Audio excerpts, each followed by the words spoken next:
ग्रीब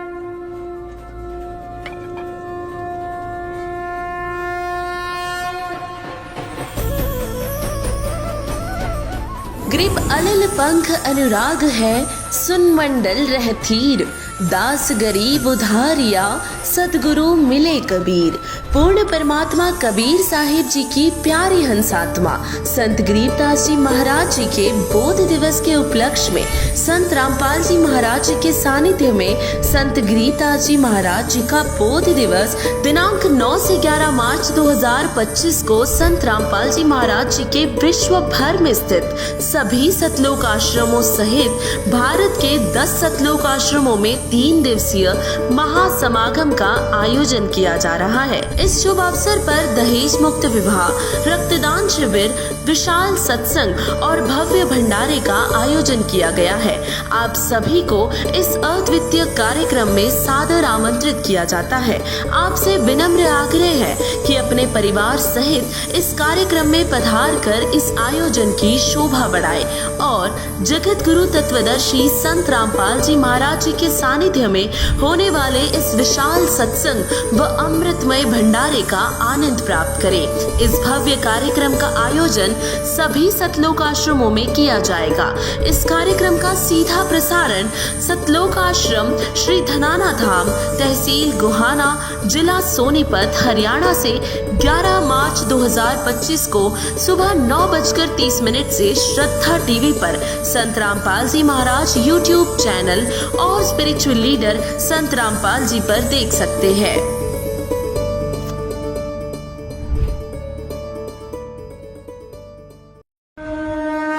संत रामपाल जी महाराज एक ऐसे महान संत जिन्होंने अपनी सतभक्ति, तत्व ज्ञान, करुणा और सेवा के बल पर समाज में नई मिसाल कायम की है। संत रामपाल जी महाराज की अगुवाई में उनके सभी सतलोक आश्रमों से समाज कल्याण के अद्भुत कार्यों ने समाज को सुनहरे भविष्य की एक नई उम्मीद दिखाई है। संत रामपाल जी महाराज से नाम दीक्षा लेने के बाद लाखों लोगों की लाइलाज बीमारियां जैसे कैंसर, एड्स आदि ठीक हुई। संत जी के ज्ञान से प्रेरित होकर उनके अनुयायियों ने लाखों यूनिट रक्तदान किया। संत जी ने लाखों बहन बेटियों का दहेज मुक्त विवाह करवाया।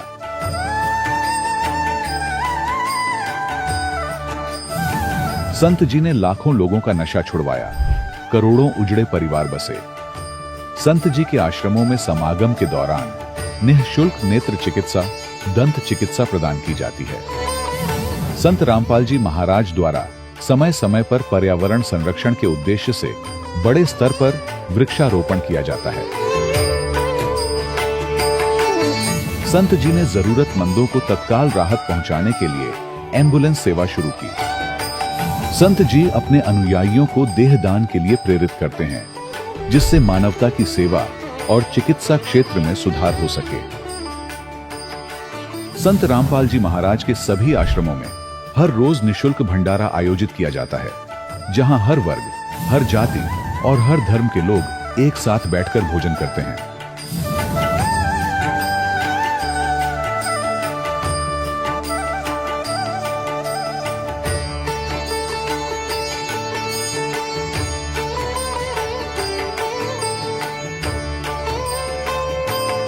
संत रामपाल जी महाराज के आश्रम में हजारों बुजुर्गों को सम्मान और प्यार के साथ जीवन जीने का अवसर मिलता है। उनके खाने, रहने और स्वास्थ्य की पूरी जिम्मेदारी संत रामपाल जी महाराज उठाते हैं। अनाथ बच्चों के लिए संत रामपाल जी महाराज के सभी आश्रम किसी वरदान से कम नहीं। यहाँ उन्हें शिक्षा, संस्कार और भविष्य के लिए बेहतर अवसर प्रदान किए जाते हैं। चाहे बाढ़ हो, भूकंप या महामारी, संत रामपाल जी महाराज और उनके अनुयायी हमेशा ही जरूरतमंदों के लिए सबसे आगे खड़े रहते हैं। कोविड महामारी के दौरान संत रामपाल जी महाराज के आश्रमों से करोड़ों लोगों के लिए भोजन, दवाइयां और जीवन रक्षक सामग्रियां उपलब्ध कराई गई। चाहे गरीब की मदद हो या किसी शोषित और पीड़ित वर्ग के हक और सम्मान की लड़ाई, संत रामपाल जी महाराज ने हमेशा ही उनकी दबी आवाज को सरकारों तक पहुंचाया है और उन्हें उचित न्याय दिलवाने में अहम भूमिका अदा की है। समाज में आध्यात्मिक और सामाजिक मूल्यों के प्रति जागरूक संत रामपाल जी महाराज हर कदम पर मानवता के सच्चे सेवक साबित हुए हैं। संत रामपाल जी महाराज का जीवन हमें सिखाता है कि सच्ची सेवा वही है जो निस्वार्थ भाव से की जाए। आइए हम भी इस महान सेवा के कार्य में इस महान संत से जुड़ें और संत रामपाल जी महाराज से नाम दीक्षा लेकर अपने जीवन को धन्य बनाएं।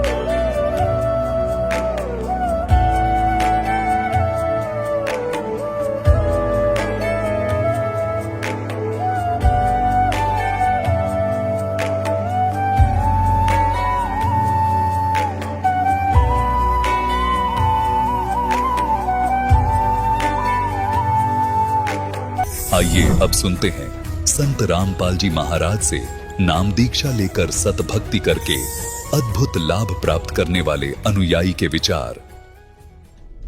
सर नमस्कार। सत साहिब जी। सर क्या नाम है आपका? सरदारा सिंह, पिंड हरियों कलां, तहसील समराला, पिंड डाकखाना मुश्काबाद।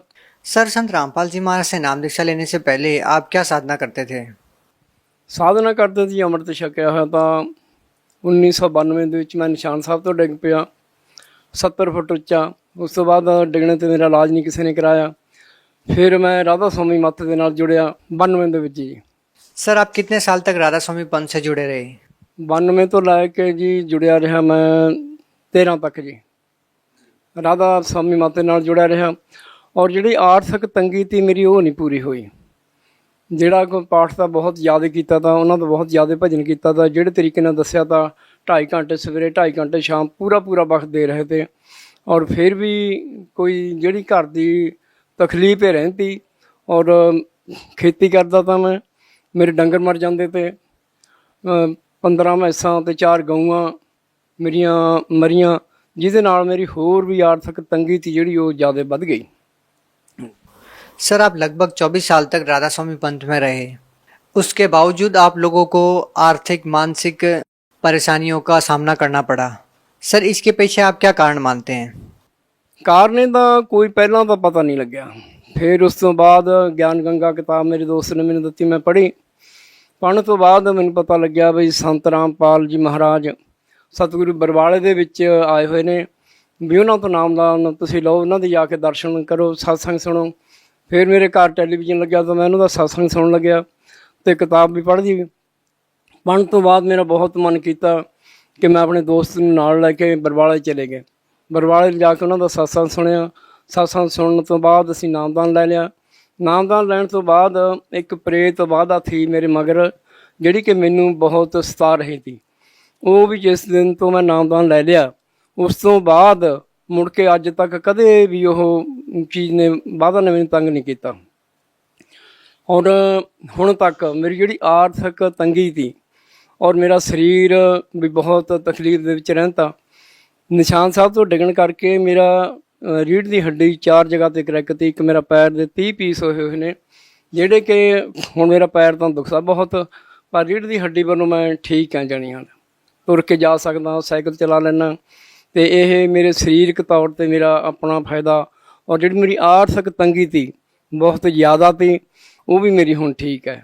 जो आपकी आर्थिक तंगी थी, इतनी सारी परेशानियां आपको थी, वो कैसे ठीक हो गई? ਸਤਿਗੁਰੂ ਰਾਮਪਾਲ ਜੀ ਮਹਾਰਾਜ ਤੋਂ ਜਿਸ ਦਿਨ ਤੋਂ ਨਾਮਦਾਨ ਲੈ ਲਿਆ ਉਸ ਦਿਨ ਤੋਂ ਬਾਅਦ ਪ੍ਰੇਤ ਬਾਧਾ ਤੀ ਜੋ ਉਹ ਵੀ ਦੂਰ ਹੋ ਗਈ ਔਰ ਮੇਰੀ ਆਰਥਿਕ ਤੰਗੀ ਤੀ ਜਿਹੜੀ ਉਹ ਵੀ ਦਿਨ ਪਰ ਦਿਨ ਠੀਕ ਹੁੰਦੀ ਚਲੀ ਗਈ। ਔਰ ਅੱਜ ਮੈਨੂੰ ਜੋ ਮੈਂ ਪਾਠ ਕਰਦਾ ਤਾ ਉਹ ਪਾਠੀ ਤਾਂ ਉਹ ਵੀ ਬਾਬਾ ਜੀ ਨੇ ਕਹਿ ਦਿੱਤਾ ਵੀ ਤੁਸੀਂ ਪਾਠ ਨਹੀਂ ਕਰਨਾ, ਅਤੇ ਫਿਰ ਮੈਂ ਛੱਡਤਾ ਸਾਰਾ ਕੁਛ। ਦੁਕਾਨ ਕੀਤੀ ਹੈ ਹੁਣ, ਦੁਕਾਨ ਦੇ ਉੱਤੇ ਉਹਦੇ ਨਾਲ ਮੇਰਾ ਬਹੁਤ ਵਧੀਆ ਗੁਜ਼ਾਰਾ ਚੱਲ ਰਿਹਾ ਔਰ ਬਹੁਤ ਵਧੀਆ ਆਰਥਿਕ ਤੰਗੀ ਮੇਰੀ ਮੈਨੂੰ ਸਤਾ ਨਹੀਂ ਰਹੀ। ਜਿਸ ਨਾਲ ਮੈਨੂੰ ਪਹਿਲਾਂ ਤੰਗ ਤਾਂ ਮੈਂ ਹੁਣ ਨਹੀਂ, ਠੀਕ ਹਾਂ ਵੈਸੇ ਹੁਣ। सर आप राधा स्वामी पंथ में 24 साल तक भक्ति करने के बाद गुरु बदला है, अब आप संत रामपाल जी महाराज जी के शिष्य हैं। और कहा जाता है कि गुरु नहीं बदलना चाहिए, गुरु बदलना तो पाप होता है। क्या आप मानते हैं आपने सही किया गुरु बदल के? ਗੁਰੂ ਬਦਲਣਾ ਠੀਕ ਹੈ। ਜੈਸੇ ਇੱਕ ਡਾਕਟਰ ਦੇ ਪਾਸ ਆਪਾਂ ਜਾਂਦੇ ਹਾਂ ਬਿਮਾਰੀ ਠੀਕ ਕਰਾਉਣ ਵਾਸਤੇ, ਉਹ ਡਾਕਟਰ ਸਹੀ ਇਲਾਜ ਨਹੀਂ ਕਰ ਰਿਹਾ, ਤੇ ਗੁਰੂ ਤਾਂ ਪਹਿਲਾਂ ਵੀ ਮੈਂ ਬਦਲ ਲਿਆ ਤਾਂ ਜਦੋਂ ਰਾਮਦਾਸ ਸਵਾਮੀ ਮੱਤ ਨੂੰ ਧਾਰਨ ਕੀਤਾ, ਤੇ ਉਦੋਂ ਵੀ ਮੈਂ ਇਹੀ ਸਮਝਦਾ ਤਾਂ ਵੀ ਡਾਕਟਰ ਤੋਂ ਜਿਸ ਤਰ੍ਹਾਂ ਠੀਕ ਨਹੀਂ ਹੋ ਰਹੀ ਸਿਹਤ, ਦੂਸਰਾ ਡਾਕਟਰ ਬਦਲ ਲਿਆ। ਇਸੇ ਤਰ੍ਹਾਂ ਮੈਂ ਹੁਣ ਵੀ ਕਿਹਾ ਵੀ ਜੇ ਇੱਕ ਡਾਕਟਰ ਦੇ ਕੋਲ ਸਿਹਤ ਨੂੰ ਠੀਕ ਆਰਾਮ ਡਾਕਟਰ ਨਹੀਂ ਦੇ ਰਿਹਾ, ਤੇ ਕੋਈ ਗੁਰੂ ਬਦਲ ਲੈਣਾ ਇਹ ਡਾਕਟਰ ਦੇ ਸਮਾਨ ਹੀ ਹੈ, ਤੇ ਉਹਦੇ ਵਿੱਚ ਕੋਈ ਪਾਪ ਨਹੀਂ ਹੈ। क्या अब आप मानते हैं कि आपको सही डॉक्टर मिला है? क्या संत रामपाल जी महाराज जी के अलावा भी कोई डॉक्टर है? ਨਹੀਂ, ਮੇਰੇ ਮੁਤਾਬਕ ਇਸ ਟਾਈਮ ਤੱਕ ਜੋ ਪਹਿਲਾਂ ਸ਼ਾਸਤਰ ਵੇਦਾਂ ਦੇ ਵਿੱਚ ਲਿਖਿਆ ਹੋਇਆ ਨਾਮ, ਤਾਂ ਨਾ ਉਹ ਸਾਨੂੰ ਨਾਮ ਮਿਲਿਆ ਤਾਂ, ਔਰ ਨਾ ਹੀ ਸਾਡੀ ਕੋਈ ਆਰਥਿਕ ਤੰਗੀ ਤੀ ਜਿਹੜੀ ਉਹ ਦੂਰ ਹੁੰਦੀ ਸੀ। ਵੇਦਾਂ ਸ਼ਾਸਤਰਾਂ ਮੁਤਾਬਕ ਜੋ ਨਾਮ ਮਹਾਰਾਜ ਜੀ ਸੰਤ ਰਾਮਪਾਲ ਦੇ ਰਹੇ ਨੇ ਸਤਿਗੁਰੂ ਜੀ, ਇਹ ਨਾਮ ਠੀਕ ਹੈ। ਨਾਮ ਜਦੋਂ ਅਸੀਂ ਨਾਮ ਜਪਦੇ ਹਾਂ ਬੈਠ ਕੇ, ਤਾਂ ਸਾਡੀ ਜਿਹੜੀ ਹਾਜ਼ਰੀ ਆ ਮਹਾਰਾਜ ਦੇ ਦਰਬਾਰ ਦੇ ਵਿੱਚ ਲੱਗਦੀ ਹੈ, ਤੇ ਪਰਮੇਸ਼ਰ ਸਾਡੀਆਂ ਤੰਗੀਆਂ ਨੇ ਜਿਹੜੀਆਂ ਆਰਥਿਕ ਤੰਗੀਆਂ, ਸਰੀਰਕ ਤੌਰ 'ਤੇ ਕੋਈ ਬਿਮਾਰੀ ਆ, ਇਹ ਵੀ ਸਾਡੀ ਦੂਰ ਹੁੰਦੀ ਹੈ। सर आपने कहा कि जब किसी एक डॉक्टर से इलाज ना हो तो दूसरा डॉक्टर बदल लेना चाहिए। संत रामपाल जी महाराज जी को आप लाइक एक डॉक्टर मानते हैं, क्या दवाई देते हैं संत रामपाल जी महाराज जो आपकी आर्थिक परेशानियां, मानसिक परेशानियां ठीक हो जाती है? ਜੋ ਵੇਦ ਸ਼ਾਸਤਰ ਸਾਡੇ ਕਹਿ ਰਹੇ ਨੇ, ਜੋ ਉਹਦੇ ਵਿੱਚ ਨਾਮ ਲਿਖੇ ਹੋਏ ਨੇ ਪਰਮੇਸ਼ਰ ਦੇ, ਜੋ ਕਿ ਨਾਮ ਸਾਨੂੰ ਦਿੰਦੇ ਨੇ, ਉਹੀ ਪ੍ਰੇਤ ਵਾਧਾ 'ਤੇ ਉੱਪਰ ਨੇ। ਔਰ ਜਿਹੜੀ ਸਾਡੀ ਆਰਥਿਕ ਤੰਗੀ ਹੈ, ਉਹੀ ਸਾਡਾ ਨਾਮ ਹੈ, ਉਹ ਨਾਮ ਜਪਿਆਂ 'ਤੇ ਸਾਡੀ ਦੂਰ ਹੁੰਦੀ ਹੈ।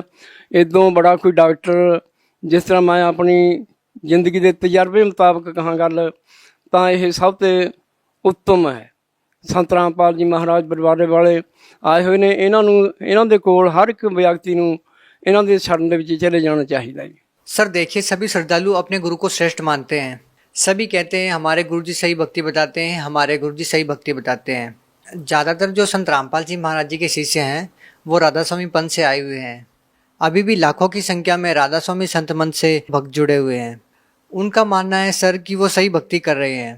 आप कैसे कह सकते हैं कि राधा स्वामी पंथ में जो भक्ति बताई जा रही है वो सही नहीं है, और जो संत रामपाल जी महाराज भक्ति विधि बता रहे हैं वो सही है? ਦੇਖੋ ਜੀ, ਇਹ ਆਪੋ ਆਪਣਾ ਪ੍ਰੈਕਟੀਕਲ ਹੈ। ਜੋ ਉਹਨਾਂ ਦਾ ਪ੍ਰੈਕਟੀਕਲ ਉਹਨਾਂ ਨੂੰ ਚੰਗਾ ਲੱਗਦਾ, ਉਹ ਉਹਨਾਂ ਚਿਰ ਉਹ ਚੰਗਾ ਕਹੀ ਜਾਂਦੇ ਨੇ। ਜੇ ਉਹ ਇੱਧਰ ਆ ਕੇ ਦੇਖਣਗੇ, ਉਹਨਾਂ ਦੀ ਲਾਈਫ ਹੈ ਜੋ ਬਦਲ ਜਾਵੇਗੀ, ਔਰ ਫਿਰ ਉਹ ਆਪਣੇ ਆਪ ਕਹਿਣਗੇ ਕਿ ਹਾਂ ਸੰਤ ਰਾਮਪਾਲ ਜੀ ਮਹਾਰਾਜ ਜੋ ਨਾਮਦਾਨ दीक्षा दे रहे हैं भी वो ठीक है। सर यहाँ पे देखने वाली ये बात है कि आप भी अपने गुरु को सही बताते हैं और राधा स्वामी संत मंत्र में भी अपने गुरु को सही बताते हैं। कहा जाता है कि एक समय में एक ही सदगुरु होता है। अगर इस बात को डिफाइन किया जाए, या आम जन समाज के लोग अगर समझना चाहें कि कौन ठीक है और कौन गलत है, इसका फैसला कैसे हो? इस बात का फैसला तो जाके ही पता लगेगा। पर एक समय ਦੇ ਵਿੱਚ ਜਦੋਂ ਭਗਤ ਕਬੀਰ ਸਾਹਿਬ ਜੀ ਇਸ ਦੁਨੀਆ ਦੇ ਉੱਤੇ ਕਾਂਸੀ ਦੇ ਵਿੱਚ ਆਏ ਹੋਏ ਤੇ ਉਹਨਾਂ ਦੇ ਨਾਲ ਰਵਿਦਾਸ ਜੀ ਮਹਾਰਾਜ ਵੀ ਸੀਗੇ, ਤੇ ਸੰਤ ਉਸ ਟਾਈਮ ਵੀ ਉਹਨਾਂ ਨੂੰ ਮਾੜਾ ਕਹਿੰਦੇ। ਅੱਜ ਵੀ ਲੋਕ ਇਸ ਸਮਾਜ ਦੇ ਜਿੰਨੇ ਲੋਕ ਨੇ ਆਪੋ ਆਪਣੇ ਪੰਥ ਦੀ ਸਭੀ ਮਨਾਉਂਦੇ ਟੇਕ। ਆਪਣੇ ਪੰਥ ਨੂੰ ਜਿੰਨਾ ਚਿਰ ਬੰਦਾ ਬਦਲ ਨਹੀਂ ਲੈਂਦਾ, ਉਹਨਾਂ ਚਿਰ ਉਹਨੂੰ ਸੱਚ ਦਾ ਤੇ ਝੂਠ ਦਾ ਪਤਾ नहीं लग सकता। सर देखिए, ज़्यादातर संत परमात्मा कबीर साहब की वाणियों को आधार बनाकर सत्संग करते हैं। राधा स्वामी पंथ ले लीजिए, या डेरा सच्चा सौदा सिरसा ले लीजिए, या निरंकारी पंथ ले लीजिए, या कोई भी सदगुरु हो, कोई भी संत हो, या कोई भी धर्मगुरु हो, संत रामपाल जी महाराज जी भी कबीर साहब की वाणियों को, उनके ग्रंथों को आधार मानकर सत्संग करते हैं। सर आप लोगों को क्या ऐसा अलग लगता है, संत रामपाल जी महाराज जी सही चीज़ बता रहे हैं और वो गलत बता रहे हैं? क्योंकि दोनों ही संत, दोनों ही धर्मगुरु कबीर साहब की वाणी को आधार मानते हैं। अब यहाँ पे फैसला कैसे हो कि कौन सही बोल रहा है, कौन गलत बोल रहा है? देखो जी, गल ये है भी पाठ गुरु ग्रंथ साहिब जी का मैं भी करता था। ਉਹ ਪੜ੍ਹ ਦਿੱਤੇ ਤਾਂ ਸਾਨੂੰ ਪਤਾ ਨਹੀਂ ਤੀ ਲੱਗ ਰਿਹਾ ਵੀ ਇਹ ਕਿਸ ਦੇ ਬਾਰੇ ਲਿਖਿਆ ਹੋਇਆ। ਜੋ ਗ੍ਰੰਥ ਖੋਲ੍ਹ ਕੇ ਸੰਤ ਰਾਮਪਾਲ ਜੀ ਮਹਾਰਾਜ ਨੇ ਦੱਸੇ ਨੇ, ਅੱਜ ਤੱਕ ਕਿਸੇ ਨੇ ਦੱਸੇ ਨਹੀਂ ਹਨ। ਉਹ ਸੰਤ ਚਾਹੇ ਕਿੱਡਾ ਹੀ ਹੋਵੇ, ਸੰਤ ਦਾ ਅਸੀਂ ਸਮਰਾਲੇ ਦੇ ਇਲਾਕੇ ਦੇ ਵਿੱਚ ਰਹਿੰਦੇ ਹਾਂ, ਸਾਡੇ ਨੇੜੇ ਨੇੜੇ ਸੰਤ ਬਹੁਤ ਨੇ। ਜਿਹੜਾ ਕਿ ਸੰਤ ਗੁਰੂ ਗ੍ਰੰਥ ਸਾਹਿਬ ਨੂੰ ਪੜ੍ਹਦੇ ਜ਼ਰੂਰ ਨੇ, ਪਰ ਖੋਲ੍ਹ ਕੇ ਦੱਸ ਨਹੀਂ। ਅਸੀਂ ਖੁਦ ਪੜ੍ਹਦੇ ਤੇ ਅਸੀਂ ਵੀ ਕਿਸੇ ਨੂੰ ਖੋਲ੍ਹ ਕੇ ਦੱਸ ਨਹੀਂ ਤੀ ਸਕੇ ਵੀ ਗੁਰੂ ਗ੍ਰੰਥ ਸਾਹਿਬ ਦੇ ਵਿੱਚ ਆਹ ਕੁਛ ਲਿਖਿਆ ਹੋਇਆ। ਜਾਂ ਕਬੀਰ ਸਾਹਿਬ ਦੇ ਬਾਰੇ, ਗੁਰੂ ਨਾਨਕ ਸਾਹਿਬ ਦੀ ਜਿਹੜੀ ਬਾਣੀ ਹੈ ਬਹੁਤ ਗੁੰਝਲਦਾਰ ਬਾਣੀ ਹੈ, ਉਹਨੂੰ ਸਮਝ ਦੇ ਵਿੱਚ ਬਿਲਕੁਲ ਨਹੀਂ ਆਉਂਦੀ। श्री गुरु ग्रंथ साहिब में आप लोगों की गहरी आस्था है। श्री गुरु ग्रंथ साहिब में एक वाणी है, सोई गुरु पूरा कहावे जो दो अक्षर का भेद बतावे। अब यहाँ पे कहा यह गया है कि सच्चा सदगुरु तो वही होता है जो दो अक्षर का भेद बताता है। आपके विचार में क्या संत रामपाल जी महाराज जी उन दो अक्षरों का भेद बताते हैं या राधा स्वामी संत मंत वाले बताते हैं? क्या कहना चाहेंगे? ਕਹਿਣਾ ਤਾਂ ਇਹ ਚਾਹੂੰਗਾ ਜੀ, ਉਹਨਾਂ ਦੇ ਕੋਲ ਤਾਂ 5 ਨਾਮ ਦਾ ਅੱਖਰ ਜੋ ਦੇ ਰਹੇ ਨੇ, ਉਹਦੇ ਵਿੱਚ ਸੰਤ ਰਾਮਪਾਲ ਜੀ ਮਹਾਰਾਜ ਨੇ ਪੜ੍ਹ ਕੇ ਉਹਨਾਂ ਦਾ ਲਿਖਿਆ ਹੋਇਆ ਸਾਨੂੰ ਦਿਖਾ ਦਿੱਤਾ ਕਿ ਪਾਂਚੋ ਨਾਮ ਕਾਲ ਕੇ ਜਾਨੋ, ਆਦਿ ਨਾਮ ਲੈ ਗੁਪਤ ਰਖਾਉ, ਇਸ ਤਰ੍ਹਾਂ ਦਾ ਸਲੋਕ ਹੈ ਕੁਛ। ਅਤੇ ਜਿਹੜਾ ਸੱਚਾ ਨਾਮ ਹੈ ਉਹ ਜਿਸ ਤਰ੍ਹਾਂ ਗ੍ਰੰਥਾਂ ਦੇ ਵਿੱਚ ਦਿੱਤਾ ਹੋਇਆ ਉਸ ਤਰ੍ਹਾਂ ਸੰਤ ਰਾਮਪਾਲ ਜੀ ਮਹਾਰਾਜ ਦੇ ਰਹੇ ਨੇ, ਔਰ ਉਸੇ ਨੂੰ ਸੱਚਾ ਨਾਮ ਅਸੀਂ ਕਹਾਂਗੇ। ਬਾਕੀ ਤਾਂ ਆਪਣੇ ਪੰਥ ਨੂੰ ਹਰੇਕ ਆਦਮੀ ਚੰਗਾ ਕਹਿੰਦਾ, ਪਰ ਅਸੀਂ ਦੇਖ ਲਿਆ ਫਿਰ ਕੇ, ਦੇਖਣ ਦੇ ਨਾਲ ਸਾਨੂੰ ਇਹ ਪਤਾ ਲੱਗ ਗਿਆ ਕਿ ਸੱਚਾ ਨਾਮ ਕੀ ਹੈ ਤੇ ਝੂਠਾ ਨਾਮ ਕੀ है। सर, आप 24 साल तक राधा स्वामी संत मंत में रहे। आप अपने उन साथियों को, उन सत्संग प्रेमियों को क्या संदेश देना चाहेंगे जो अभी भी उस भक्ति को आधार मान के अपना जीवन वहाँ पे लगाए हुए हैं, ये सोच करके कि वो सही भक्ति कर रहे हैं? आप उनको क्या संदेश देना चाहेंगे? ਸੰਦੇਸ਼ ਤਾਂ ਇਹੀ ਦੇਣਾ ਚਾਹੂੰਗਾ ਵੀ ਜਿਸ ਤਰ੍ਹਾਂ ਮੈਂ 24 ਸਾਲ ਇਹਨਾਂ ਦੀ ਭਗਤੀ ਕਰਕੇ, ਇਹਨਾਂ ਦਾ ਨਾਲ ਸੇਵਾ ਕਰਕੇ ਤੇ ਪਿੱਛੇ ਹਟਣਾ ਪਿਆ, ਇਸੇ ਤਰ੍ਹਾਂ ਹੀ ਆਪ ਸਾਰੇ ਮੇਰੀ ਬੇਨਤੀ ਨੂੰ ਸੁਣਦੇ ਹੋਏ ਤੇ ਛੱਡ ਕੇ ਬਰਵਾਲੇ ਆਸ਼ਰਮ ਜਾ ਕੇ ਨਾਮਦਾਨ ਦੀ ਭਗਤੀ ਕਰਨ ਔਰ ਆਪਣਾ ਜੀਵਨ ਮੋਕਸ਼ ਔਰ ਜੀਵਨ ਮੁਕਤੀ ਦਾ ਸਾਧਨ ਸੋਚਣ, ਜਿਹਦੇ ਕਾਰਨ ਕਰਕੇ ਅਸੀਂ ਜੀਵਨ ਧਾਰਿਆ, ਅਸੀਂ ਜਨਮ ਲਿਆ ਅਤੇ ਸਾਡਾ ਜਨਮ ਇਸੇ ਤਰ੍ਹਾਂ ਸੁਧਰੇਗਾ ਜੇ ਅਸੀਂ ਸੱਚੀ ਭਗਤੀ ਸੱਚੇ ਗੁਰੂ ਦੀ ਕਰਾਂਗੇ। ਜੇ ਸੱਚੇ ਗੁਰੂ ਦੇ ਕੋਲ ਅਸੀਂ ਨਹੀਂ ਜਾਵਾਂਗੇ ਤਾਂ ਗੁਰੂ ਤਾਂ ਬੇਅੰਤ ਨੇ, ਕੋਈ ਕਹਿਣ ਦੀ ਗੱਲ ਨਹੀਂ ਹੈ। ਹਰ ਇੱਕ ਆਪਣੇ ਆਪ ਨੂੰ ਵਧੀਆ ਕਹਿੰਦਾ, ਚੰਗਾ ਗੁਰੂ ਸੱਚਾ ਕਹਿੰਦਾ, ਪਰ ਸੱਚਾ ਨਾਮ ਕਿਸੇ ਗੁਰੂ ਦੇ ਕੋਲ ਹੈ ਨਹੀਂ, ਕੇਵਲ ਬਰਵਾਲੇ ਤੋਂ ਬਿਨਾਂ। ਸੰਤ ਰਾਮਪਾਲ ਜੀ ਮਹਾਰਾਜ ਸੱਚਾ ਉਪਦੇਸ਼ ਦੇ ਰਹੇ ਨੇ।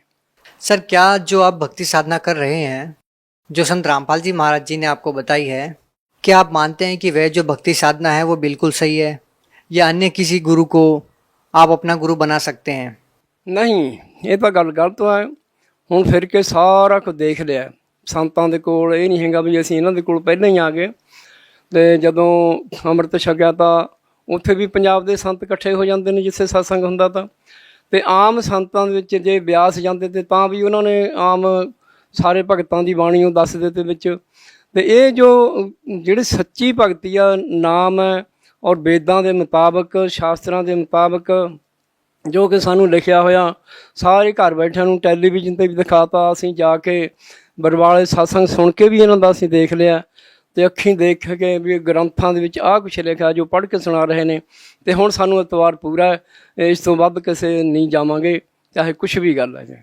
सर, यदि संत रामपाल जी महाराज जी के सत्संग प्रवचन या आप लोगों की बातें जो मानते हैं कि सही है और वो संत रामपाल जी महाराज से जुड़ना चाहेंगे तो वो जुड़ कैसे सकते हैं? ਦੇਖੋ ਜੀ, ਜਿਹੜਾ ਟੈਲੀਵਿਜ਼ਨ ਆਉਂਦਾ ਚੈਨਲ 'ਤੇ, ਉਹਦੇ ਇੱਕ ਥੱਲੇ ਲਾਈਨ ਆਉਂਦੀ ਹੈ, ਉਹ ਲਾਈਨ ਦੇ ਮੁਤਾਬਕ ਸੰਪਰਕ ਕਰਨ, ਆਪਣੇ ਭਗਤਾਂ ਦੇ ਨਾਲ ਸੰਪਰਕ ਕਰਕੇ ਅਤੇ ਉਹ ਜਿਸ ਤਰ੍ਹਾਂ ਉਹਨਾਂ ਨੂੰ ਜਵਾਬ ਮਿਲੂਗਾ ਉਸ ਢੰਗ ਦੇ ਨਾਲ ਉਹਨਾਂ ਭਗਤਾਂ ਦੇ ਨਾਲ ਜੁੜਨ ਔਰ ਛੇਤੀ ਤੋਂ ਛੇਤੀ, ਜਿੰਨਾ ਛੇਤੀ ਹੋ ਸਕੇ ਉਸ ਤਰ੍ਹਾਂ ਆਪਣਾ ਫਾਇਦਾ ਉਠਾਉਣ, ਆਪਣੇ ਜੀਵਨ ਦਾ ਲਾਹਾ ਲੈਣ। सर, आप संत रामपाल जी महाराज को सच्चा सदगुरु मानते हैं और कहते हैं कि उन्हीं के पास सही भक्ति विधि है। यदि संत रामपाल जी महाराज से नाम दीक्षा लेने के बाद भी किसी श्रद्धालु को लाभ ना मिले तो फिर वो श्रद्धालु क्या करे? ਇਹ ਤਾਂ ਹੋ ਨਹੀਂ ਸਕਦੀ ਗੱਲ ਬਈ ਉਸ ਭਗਤੀ ਜਾਏ ਤੇ ਸੰਤ ਰਾਮਪਾਲ ਜੀ ਮਹਾਰਾਜ ਜੀ ਕੋਲ ਗਿਆ ਹੋਵੇ ਔਰ ਕੋਈ ਭਗਤੀ ਲਾਭ ਨਾ ਮਿਲਿਆ ਹੋਵੇ ਉਹਨੂੰ। ਇਹ ਗੱਲ ਇਹ ਆ ਵੀ ਜੇ ਉਹਨੇ ਭਗਤੀ ਉਹ ਨਹੀਂ ਕੀਤੀ, ਨਾਮ ਦੀ ਕਮਾਈ ਨਹੀਂ ਕੀਤੀ, ਫਿਰ ਉਹ ਕਹਿ ਸਕਦਾ ਵੀ ਮੈਨੂੰ ਸੰਤ ਰਾਮਪਾਲ ਜੀ ਕੋਲ ਜਾ ਕੇ ਮੈਨੂੰ ਫਾਇਦਾ ਨਹੀਂ ਹੋਇਆ। ਜੇ ਕੋਈ ਸੱਚੇ ਇਰਾਦੇ ਨਾਲ ਸੱਚੀ ਭਗਤੀ ਨੂੰ, ਜਿਸ ਤਰ੍ਹਾਂ ਬਾਬਾ ਜੀ ਚੱਲਦੇ ਫਿਰਦੇ ਉੱਠਦੇ ਬਹਿੰਦੇ ਦੱਸਦੇ ਰਹੇ, ਸਹਿਜ ਭਗਤੀ, ਸਹਿਜ ਮਾਰਗ ਹੈ ਔਰ ਉਹਦੇ ਵਿੱਚ ਕੋਈ ਔਖਾ ਵੀ ਕੰਮ ਨਹੀਂ ਹੈ, ਕੋਈ 2.5 ਘੰਟੇ ਨਹੀਂ ਬੈਠਣਾ, ਕੋਈ 3 ਘੰਟੇ ਨਹੀਂ ਬੈਠਣਾ, ਔਰ ਫਿਰ ਵੀ ਕੋਈ ਕਹੇ ਚੱਲਦਾ ਫਿਰਦਾ ਵੀ ਮੈਨੂੰ ਫਾਇਦਾ ਨਹੀਂ ਹੈ, ਇਹ ਗੱਲ ਮੈਂ ਨਹੀਂ ਮੰਨਦਾ। सर, देखिए, हमने बहुत सारे श्रद्धालुओं से सुना है कि संत रामपाल जी महाराज जी का नाम लेते ही नशा छूट जाता है। क्या आप भी कोई नशा करते थे? नहीं, मैं तो नशा नहीं किया। क्या ये बात सही है कि संत रामपाल जी महाराज से नाम दीक्षा लेने के बाद नशा छूट जाता है? ਹਾਂਜੀ, ਇਹ ਸੁਣਿਆ ਹੈ। ਔਰ ਜਿਹੜੇ ਸਾਡੇ ਬੰਦੇ ਸਾਡੇ ਨਾਲ ਗਏ ਤੇ ਉਹ ਨਸ਼ਾ ਕਰਦੇ ਤੇ ਸਾਨੂੰ ਦੱਸਦੇ ਤੇ, ਜਾਂ ਉੱਥੇ ਸਤਸੰਗ ਦੇ ਵਿੱਚ ਬੈਠੇ ਤੇ, ਜਾਂ ਗੱਡੀ ਦੇ ਰੇਲ ਦੇ ਵਿੱਚ ਸਫ਼ਰ ਕਰਦੇ ਤੇ ਉਸ ਤਰ੍ਹਾਂ ਉਹ ਦੱਸ ਰਹੇ ਸੀ ਵੀ ਮੈਂ ਨਸ਼ਾ ਖਾਂਦਾ ਤਾ, ਮੈਂ ਸ਼ਰਾਬ ਪੀਂਦਾ ਤਾ, ਮੈਂ ਨਾਮ ਲੈ ਲਿਆ, ਹੁਣ ਉਸ ਤੋਂ ਬਾਅਦ ਮੈਂ ਬਿਲਕੁਲ ਸ਼ਰਾਬ ਨਹੀਂ ਪੀਤੀ, ਮੁੜ ਕੇ ਮੈਂ ਕੋਈ ਨਸ਼ਾ ਨਹੀਂ ਕੀਤਾ। ਸਾਡੇ ਘਰ ਕਲੇਸ਼ ਵੀ ਸਾਡੇ ਕਈ ਬੀਬੀਆਂ ਦੱਸਦੀਆਂ ਹੁੰਦੀਆਂ ਸੀ ਵੀ ਉਹ ਸਾਡੇ ਘਰ ਕਲੇਸ਼ ਬਹੁਤ ਆ, ਨਸ਼ਾ ਕਰਦੇ ਤੇ, ਸ਼ਰਾਬ ਪੀਂਦੇ ਤੇ, ਮਾਰ ਕੁੱਟਦੇ ਤੇ, ਪਰ ਅਸੀਂ ਸਾਡੇ ਘਰ ਦੇ ਵਿੱਚ ਤਾਂ ਕੋਈ ਹਾਲਤ ਨਹੀਂ ਸੀ।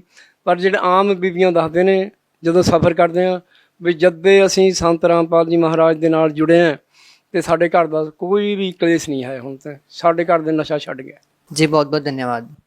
सत साहिब जी। दर्शकों, अभी आपने सुने संत रामपाल जी महाराज से दीक्षा प्राप्त करके सुखी हुए भक्त के अनुभव। अब देखिए जगत गुरु तत्वदर्शी संत रामपाल जी महाराज के मंगल प्रवचन। परमात्मा कहते हैं राम नाम कड़ुआ लागे मीठे लागे दाम, और दुविधा में दोनों गए माया मिली ना राम। तो इस तरह से मन पापी को अपने मालिक के इन फार्मूलों से हटाकर और इसमें जोड़े रखे भगवान के पाड़े पे। फिर क्या बताते हैं, दोजिक बिस्त सबीते देखे राजपाट के रसिया, और 3 लोग से तरपत नाही यो मन भोगी खसिया। कोई सरपंच बन जाता है, नो नीत रहे चेयरमैन बनूं, चेयरमैन बन जाए नो सोचा मैं एमएलए बनूं, एमएलए बन जाए नो सोचा मंत्री का दाव लगे, मंत्री बनते नो सोचा मुख्यमंत्री बनूं जो पेटा भरे। इतने मृत्यु हो जा भाई, दर दर फिरे। अब जैसे अरुणाचल का एक मुख्यमंत्री, आंध्र प्रदेश का मुख्यमंत्री और पोलैंड देश का पूरा कैबिनेट, पूरा मंत्रिमंडल इंक्लूडिंग प्राइम मिनिस्टर एक जहाज में क्रैश होकर मर गए। ये हेलीकॉप्टर में जा रहे थे जल्दी के मारे, ये दोनों मुख्यमंत्री जी ये यहाँ मर गए। अब इनको कितना कंपलसरी, कितना जरूरी काम होगा जो हेलीकॉप्टरों से यात्रा कर रहे थे, जाता हूँ मीटिंग करूंगा, फलाना करूंगा, फलानी फाइल साइन करूंगा। अब परमात्मा बताते हैं कि इन बातों ने याद करो तुम कि दोजिक बिस सभी ते देखे राजपाट के रसिया, और 3 लोग से तरपत नाई यो मन भोगी खसिया। इसने 3 लोग भी दे देना तो भी संतुष्टि नहीं इसकी, न सोचो और कितने पावत जब बात पड़े। कहते सतगुरु मिले तो इच्छा मेटे, पद मिल पदे समाना, और चलन सा उस लोक पठाऊं जो आदि अमर अस्थाना। आदरणीय गरीबदास साहब जी कहते हैं कि सतगुरु मिले तो इच्छा मेटे। इस तत्व ज्ञान से आपके सभी इच्छाओं का नाश कर देगा। यहाँ की कोई भी वस्तु तुम्हें सुहावे नहींगी जो भक्ति बाधक हो। सतगुरु मिले तो इच्छा मेटे, पद मिल पदे समाना। पद माने वे ऑफ वर्शिप, पद पद्धति, भगवान के पाने की विधि, और पद यानी सही शास्त्र अनुकूल सत साधना मिलने से पद वो पद्धति मिल गई। पद मिल पदे समाना। गीता जी अध्याय नंबर 15 के श्लोक नंबर 4 में कहा कि तत्वदर्शी संत की प्राप्ति के पश्चात परमेश्वर के उस परम पद की खोज करनी चाहिए जहां जाने के बाद साधक फिर लौटकर कभी वापस संसार में नहीं आता। यहाँ बता रहे हैं आदरणीय गरीबदास साहिब जी कि सतगुरु मिले तो इच्छा मिटे, पद मिल पदे समाना। सही साधना के मिलने से वो पद मिलेगा, अमर पद, जहां जाने के बाद फिर लौट कर नहीं आते। और चल हंसा उस लोक पठाऊं जो आदि अमर अस्थाना। 18वें अध्याय के गीता जी के 62वें श्लोक में कहा, अर्जुन तू सर्वभाव से उस परमेश्वर की शरण में जा, उसकी कृपा से तू परम शांति को और सनातन परम धाम को प्राप्त होगा। आदि अमर, आदि माने शाश्वत, सनातन कदे का। चल हंसा उस लोक पठाऊं जो आदि अमर स्थाना। और वहां क्या सुख है? तुम यहाँ की जो सुख, चौथी मुक्ति भी प्राप्त कर लेते हो, 4 मुक्ति भी प्राप्त कर ले हो, तो भी एक दिन समाप्त होंगी तुम्हारी। तुम उसको परमानेंटली नहीं रख सकते। और वहां पर कहते हैं 4 मुक्ति जहां चंपी करती, ये सुख तुम्हारे चरणों में सदा पड़ा रहेगा। और माया हो रही दासी, दास गरीब अबे पद पर से, वो मिले राम अविनाशी। ओए होए, अब जहां से हम शुरू हुए थे कि जग सारा रो गया रे, जिन सतगुरु वैद न जाण्या, सग सारा रो गया रे। जन्म मरण का रोग लग्या है, तृष्णा बडरी खांसी, आवागवन किया डोर गले में, पड़ी काल की फांसी, जग सारा रो गया रे, जिन सतगुरु वैद न जाण्या, जग सारा रो गया रे।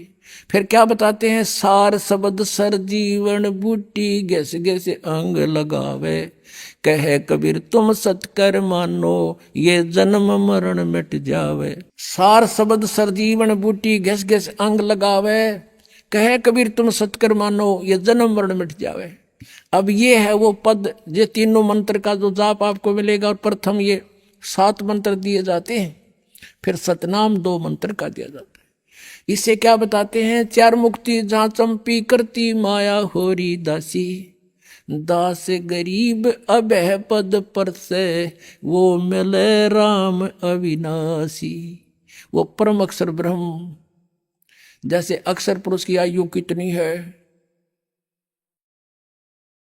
70,000 बार त्रिलोकी शिव मर जाएंगे जब एक युग होगा परब्रह्म का, अक्षर पुरुष का। और फिर 1000 उसे बने हुए युग का दिन, इतनी ही रात्रि, 30 दिन रात का महीना, और 12 महीने का 1 वर्ष, और 100 वर्ष की अक्षर पुरुष की आयु, फिर भी मृत्यु। एती उम्र बुलंद मरेगा अंतरे, क्योंकि सतगुरु लगे न कान न भेंटे वो संतरे। चौथे अध्याय के 34वें श्लोक में जिन तत्वदर्शी संतों के बारे में कहा है कि तुम इतनी लंबी उम्र पाकर भी अंत में मृत्यु को प्राप्त होते हो, उसका कारण क्या है, क्योंकि सतगुरु मिले न वो भेंटे संतरे। और वो सतगुरु की शरण नहीं लेने से, कहते फिर एती उम्र बुलंद, इतनी लंबी आयु होगी तो भी मृत्यु होगी, बिरान माटी जारी रहेगी। तो क्या बताते हैं, समझा है तो सिर दर पाओ, और बौर नहीं रे ऐसा दाओ। परमात्मा पूर्ण ब्रह्म सारी सृष्टि के रचनहार ये कबीर परमेश्वर जी हैं। ये हमारे परम पिता हैं, यही हमारे जनक हैं। तुमेव माता च पिता तुमेव, तुमेव बंधु च सखा तुमेव, तुमेव विद्या च द्रोण तुमेव, तुमेव सर्व मम देव देव। ये वो परमात्मा है जिसमें ये सभी गुण विद्यमान हैं। माता पिता वाले गुण ज्वाइंट है मालिक में, और बंधु यानी जो भाई है, भाई के गुण भी, ब्रदर के गुण भी परमात्मा में विद्यमान है। और सखा मित्र के गुण भी परमेश्वर में ही हैं। और संसारिक बंधु, संसारिक सखा मित्र, ये खरे नहीं उतरते प्रत्येक कसौटी पर। तुमेव विद्या च द्रोण तुमेव, और परमात्मा में ही हमारा धन है। कबीरा सब जग निर्धना, धनवंता ना कोय, धनवंता सो जानियो, जप राम नाम धन होय।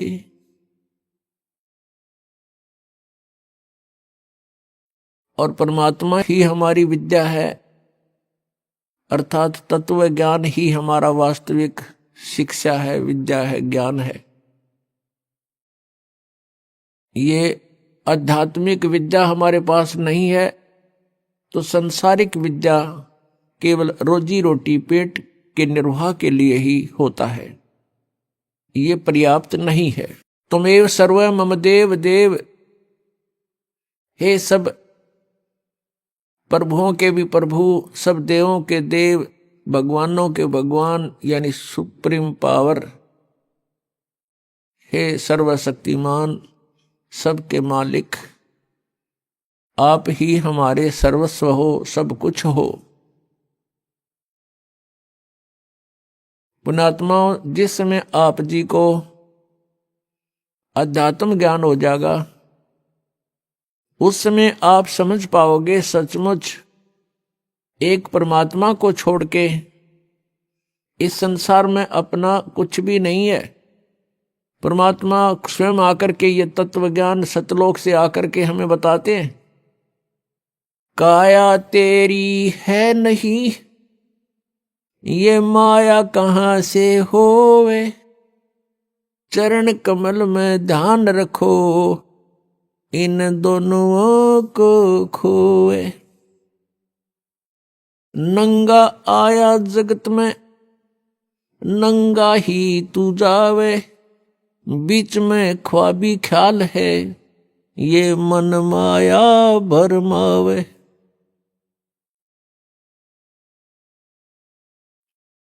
मात पिता सुत बांधुआ, क्या देख बुलाना रे, इनमें तेरा कोई नहीं, क्यों बया दीवाना रे। परमात्मा हमें याद दिलाते हैं कि ये परिवार, ये कुटुंब, ये कुल, ये संपत्ति आपकी नहीं है, इनमें तेरा कोई नहीं है।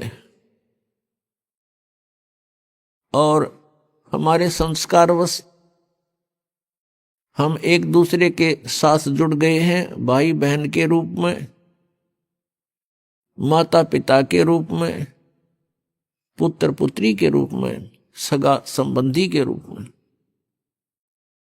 और जिस समय ये शरीर छूट जाता है, मृत्यु हो जाती है, उस समय अपना कोई नहीं होता। ये शरीर का कवर भी यहीं छोड़ जाते हैं, ये बॉडी भी यहीं छोड़ जाते हैं। तो परमात्मा हमें याद दिलाते हैं,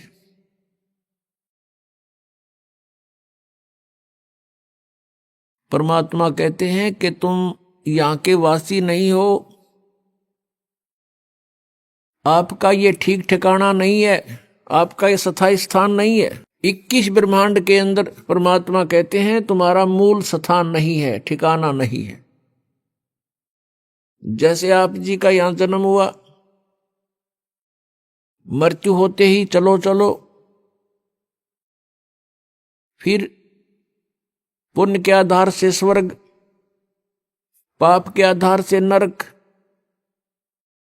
जब स्वर्ग का समय पूरा होता है तो वहां से भी मृत्यु, चलो नरक में डालो, नरक का समय पूरा होते ही चलो, फिर गधा बन गया आके पृथ्वी पर, गधे का समय पूरा होते ही फिर कहेगा चलो मृत्यु होगी, फिर कुत्ते की योनि में, फिर मृत्यु होती है कुत्ते की, फिर वहां से चलो, फिर कभी 84 लाख योनियों में कष्ट उठाकर फिर मनुष्य शरीर प्राप्त होता है। तो फिर यही क्रियाएं, और सद्भक्ति ना करी तो मृत्यु होते ही फिर चलो,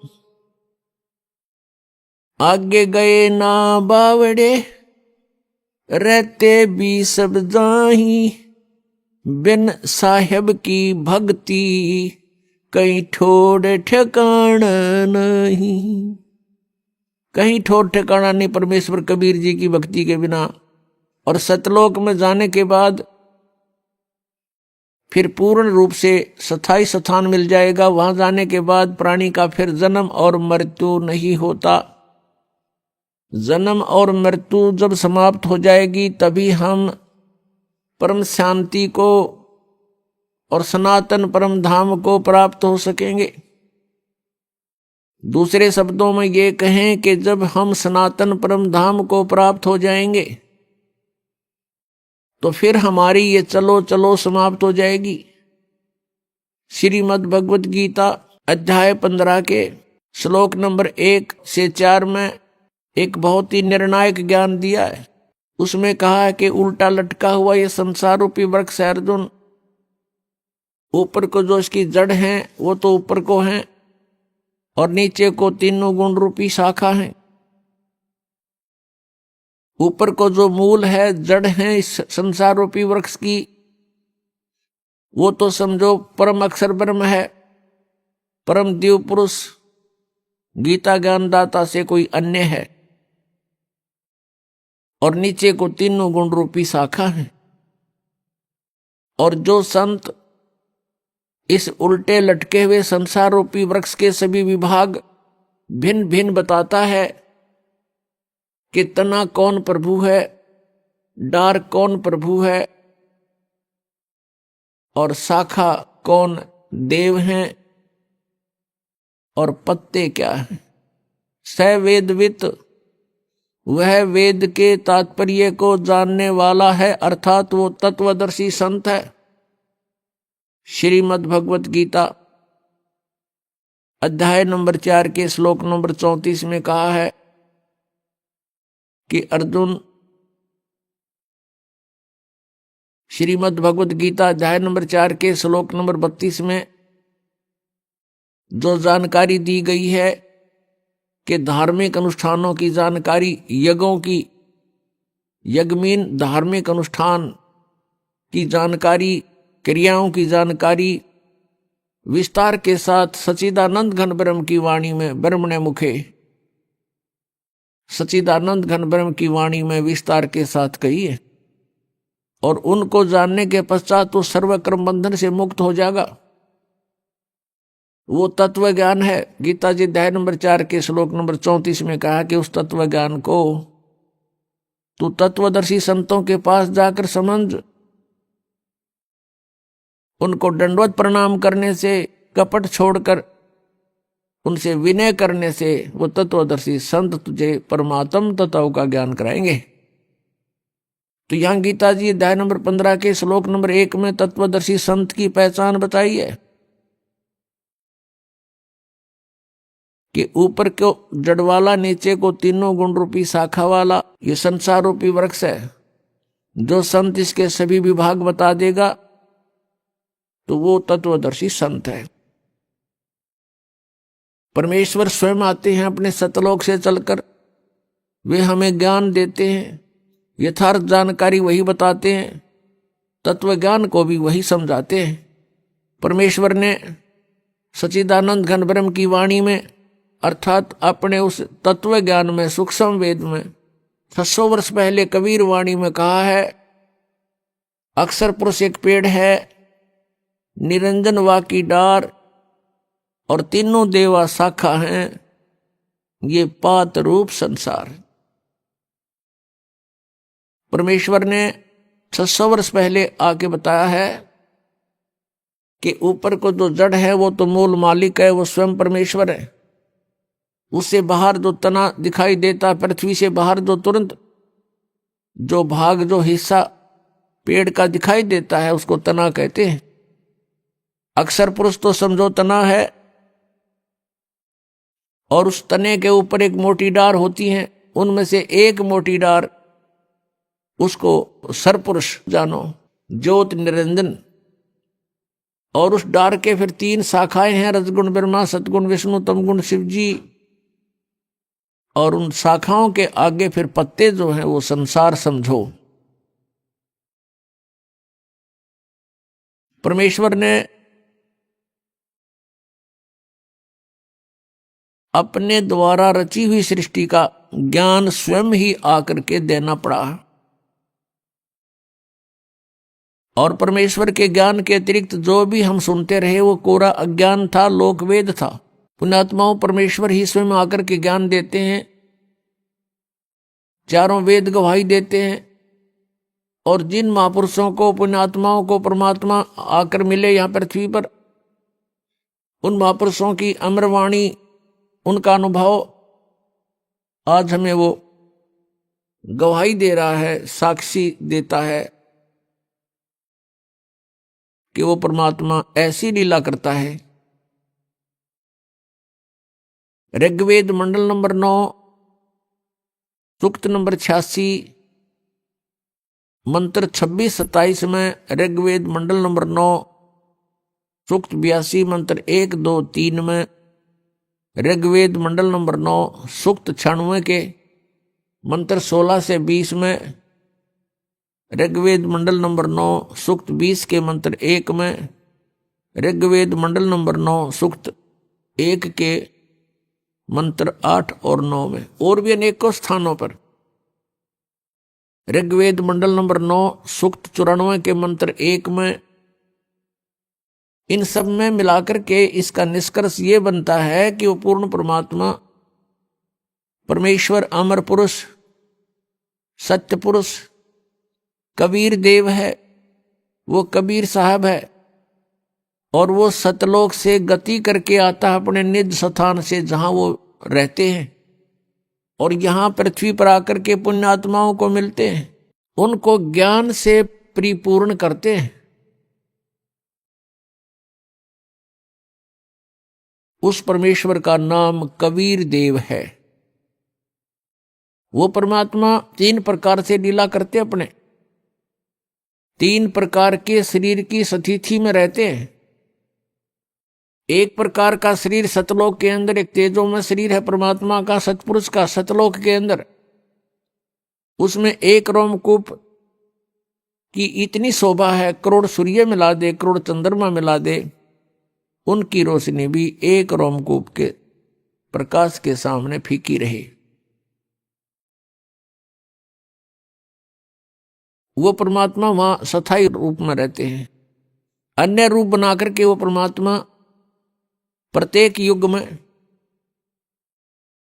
एक लीला करते हैं, एक नवजात शिशु का रूप धारण करते हैं, और किसी सरोवर तालाब में या झील में आकर के कमल के फूल पर विराजमान होते हैं बालक रूप बना के, एकांत स्थान वन में जंगल में। और ऐसे जल के ऊपर निवास करने के कारण उनको नारायण कहते हैं। जल के ऊपर प्रकट होने के कारण परमेश्वर को नारायण बोलते हैं। ये क्रियाएं परमात्मा सुनियोजित और पूर्व निर्धारित तरीके से करते हैं, और कोई संस्कारी हंस उनको वहां से उठा ले जाते हैं। फिर उस परमेश्वर की परवरिश की लीला कंवारी गायों से होती है। जब परमात्मा छोटी ही आयु के होते हैं, तभी से अपना उद्देश्य पूरा करने के लिए विद्वानों के साथ शास्त्रार्थ करना शुरू कर देते हैं, उनसे प्रश्नोत्तरी करते हैं आध्यात्मिक मार्ग की, और बड़े बड़े विद्वानों के छक्के छुड़ा देते हैं। ज्ञान के अंदर उनको परास्त कर देते हैं। और तीसरी स्थिति है परमात्मा के शरीर की कि वे कहीं पर भी कभी भी प्रकट हो जाते हैं, एक साधु वेश बनाकर, किसी संत का वेश बनाकर, ऋषि महर्षि या किसी ब्राह्मण गुरु पीर का रूप बना करके वह कहीं भी प्रकट हो करके अपनी अच्छी आत्माओं को ज्ञान सुनाते हैं, उनको अपने से परिचित कराते हैं। पुण्यात्माओं ये पवित्र वेद परमात्मा की महिमा का ऐसे गुणगान करते हैं, और वेद ये भी बताते हैं कि वो अपने द्वारा रची हुई सृष्टि को, उसकी जानकारी परमेश्वर ही स्वयं ही ठीक ठीक बताते हैं। अभी आपने सुने संत रामपाल जी महाराज के मंगल प्रवचन। आइए अब सुनते हैं संत रामपाल जी महाराज से नाम दीक्षा लेकर सतभक्ति करके अद्भुत लाभ प्राप्त करने वाले अनुयायी के विचार। नमस्कार सर। नमस्कार सर। सर क्या नाम है आपका? मेरा नाम सोमदत्त है जी। सर कहाँ से आए हैं आप? मैं साधनगर दिल्ली पाड़म से आया हूँ जी। सर संत रामपाल जी महाराज से नाम दीक्षा लेने से पहले आप क्या भक्ति साधनाएं करते थे? मैं संत रामपाल जी महाराज से नाम लेने से पहले ये राधा स्वामी सत्संग ब्यास की गद्दी है, वहाँ से दीक्षित था। सर आप राधा स्वामी ब्यास से कितने साल तक जुड़े रहे और आपने वहाँ क्या क्या भक्ति साधनाएं की? मैं वहाँ से करीब 30 साल राधा स्वामी जो गद्दी थी उसकी मैं दीक्षित रहा हूँ। और जैसे वो भक्ति बताया करते थे वैसे अपने मतलब दिल से करते भी थे, लेकिन कोई विशेष लाभ उसमें नहीं होता। वो उसमें 5 मंत्र देते थे, ज्योत निरंजन, ओंकार, रंकार, सोहंग और सतनाम, लेकिन उसका विशेष लाभ कोई नहीं मिला जी। बस करते रहे। फिर एक बार हमारी पत्नी को जो है पित्त की थैली में जैसे पथरी थी तो उसका बार बार दर्द उठता था, तो हम उसके इलाज के लिए काफ़ी मतलब वैद्यों से भी दिखाया, उधर भी दिखाया। डॉक्टरों का तो ये इलाज था कि इसका ऑपरेशन करवाना पड़ेगा, लेकिन पत्नी हमारी ऐसे थोड़ी कमज़ोर दिल की है, उसने कभी ऑपरेशन के लिए तैयारी अपनी करी नहीं। 31 मार्च 2005 की बात है। तो उस दिन मैंने छुट्टी कर रखी थी घर पे, तो पेपर ये जो हिंदुस्तान जो नवभारत टाइम्स है उसमें एक न्यूज़ आई थी, अग्रराधा स्वामी सत्संग के अंदर एक जो है सेवा के अंदर ट्रक जा रहा था, जिसके अंदर 62 टोटल उनके सेवादारी मतलब बैठे हुए थे, सेवा के लिए जा रहे थे। ब्यास जो गद्दी थी उनकी, वहाँ पे अमृतसर के पास में जो ब्यास गद्दी है उनकी, वहाँ जैसे वो ब्यास पे पहुँचे, मेन जो जीटी रोड है, अमृतसर की साइड से एक जो है ट्रक लक्कड़ का भरा हुआ आ रहा था, इधर से ये सेवादार जो जा रहे थे। तो दोनों करीब होते हैं मेन रोड पर करीब 60-65 की तो स्पीड आम होती है जो है व्हीकल की, तो दोनों आपस में एकदम ऐसे भिड़ गए। तो भिड़ गए तो जो लक्कड़ वाला जो था वो तो सब लक्कड़ से बिखर गए, और ये जो सेवादार जो जा रहे थे इनके भी जो है लाशें ऐसे बिखर गई जैसे बेर बिखर जाते हैं रोड के ऊपर, और उसमें से एक भी नहीं बचा था। इवन ड्राइवर भी वहीं ख़त्म हो गया था, 62 की 62 खत्म हो गई। और उसमें ज़्यादातर जो है ऐसे थे नौजवान लड़के, कोई 30 साल का था, कोई 35 साल का था, कोई 40 साल का था, हमारे जैसा बुजुर्ग कोई 60-65 का, उसमें कोई एक दो ही था। अब परमात्मा की सेवा में जा रहे हैं वहाँ, और उसको परमात्मा समझते थे भाई चलो हमारी हर तरह की राहत मिलती है, भाई शारीरिक भी मानसिक भी जैसे भी आध्यात्मिक भी, लेकिन उसी के दर पे जा रहे हैं, वहीं जा कर के सारे खत्म हो गए। तो वो जैसे ही मैंने न्यूज़ उस दिन देखी, पढ़ी पेपर के अंदर, तो मुझे बहुत दुख हुआ, बहुत रोना आया, मैं सारा दिन रोता रहा। और मुझे एक ही चीज़ उससे मतलब आभास हुआ कि भाई ये भगवान नहीं है, हम तो ऐसे ही जो है काल के चक्कर में कहीं फंसे हुए थे। मतलब ऐसी घृणा हो गई। उनका अप्रैल के अंदर फिर सत्संग था, अप्रैल के अंदर जो सत्संग होता उनका 3 दिन का राधा स्वामी पंत का, तो वो डेट उनकी जैसे फिक्स थी, उसमें जाना था। मेरे पुराने साथी थे जैसे जाया करते थे उपदेशी राधा स्वामी पंत से, उस दिन मैं नहीं गया, 3 दिन नहीं गया, मैं घर पे रहा। हालांकि छुट्टी भी थी, वो सेकंड सैटरडे पड़ता है उसमें 2 दिन का, तो 1 दिन की छुट्टी कर लेते थे, लेकिन मैं घर पे ही रहा, नहीं गया। तो उसका टेलीफोन आता है मेरे साथी का जो बिल्कुल निजी था, जिसको मैंने वहाँ से उपदेश भी दिलवाया था। वो कहने लगा ये आप सत्संग में आज नहीं आए, क्या बात हुई भाई साहब? मैंने कहा मुझे भाई ये तो काल का मार्ग है, ये तो भगवान नहीं है, यहाँ तो बहुत बड़ा धोखा हो रहा हमारे साथ में, मैं इसमें नहीं मानता। परमात्मा कहीं धरती पे होंगे तो उस परमात्मा की खोज करेंगे अब तो, ऐसा मैंने कह के उनको टाल दिया। वो नाराज़ होने लगा, कहता आपने इतने जीवों को जोड़ दिया, आप कैसे कर रहे हो, ये परमात्मा नहीं है। मगर आपने न्यूज़ देखा सुना था, अभी 31 मार्च की बात है, 31 मार्च 2005 में पेपर में नवभारत टाइम्स में आप पढ़ के देखना, आपके पास रखा होगा, तो 2-3 दिन पहले की बात है मुझे ये। और वो कहने लगे जी देखा था, लेकिन ये तो प्रारब्ध के अनुसार भुगतना ही पड़ता है। मगर इसमें प्रारब्ध क्या करेगा बताओ? जब हम परमात्मा की शरण में जा रहे हैं, उसको भगवान मानते हैं, तो हमें इन दुखों से कष्टों से भी राहत नहीं मिलती है, तो फिर क्या भक्ति करने का क्या फ़ायदा हमारा? यानी मेरे बिल्कुल घृणा हो गई जब तक मेरे को संत रामपाल जी महाराज से कोई मतलब किसी तरह का भी कोई मतलब भेद नहीं मिला था।